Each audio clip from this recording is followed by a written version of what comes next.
Another death has been added to the COVID-19 toll for New Zealand, despite the fact the woman, who was in her 90s, did not actually have the virus when she died. There are now just 8 active cases, all of them in Auckland. At a media conference in Wellington this afternoon, the Director General of Health, Dr. Ashley Bloomfield, announced there were no new cases of COVID-19 for the 6th day in a row. He said Eileen Hunter, a resident of St Margaret's rest home in Te Atatu, was diagnosed with COVID in mid-April and transferred to Waitakere Hospital and then North Shore before being discharged back to St Margaret's after 2 negative tests. She died on Sunday. Now, it's important to note that Eileen was regarded as having recovered from COVID-19 at the time of her death, and COVID-19 is not recorded as the primary cause of her death on her death certificate. However, after consideration, we have decided to include Eileen's death in our overall tally of COVID-19 related deaths, consistent with our inclusive approach to date, so that we have got a good idea of the full impact of this condition on our health and wellbeing in New Zealand. This means our total number of COVID-19 related deaths is now 22. Despite nearly a week of 0 new cases, New Zealanders are still facing another 4 weeks of Level 2 restrictions. Dr. Bloomfield said the World Health Organisation's advice is that countries must proceed carefully with relaxing restrictions because there's always the risk of a second wave of infections. As we've said before, this virus has a long tail.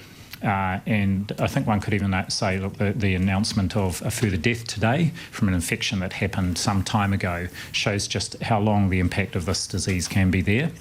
And we have also seen that some people are testing positive quite a long way after they might have originally been infected.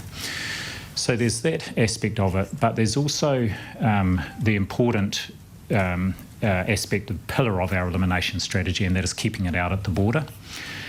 We've been successful to date since going into alert level 3 and 2, actually since we started the lockdown, and we want to make sure that is all watertight, especially if we're contemplating opening up travel with Australia, which would be under a reciprocal no quarantine required basis.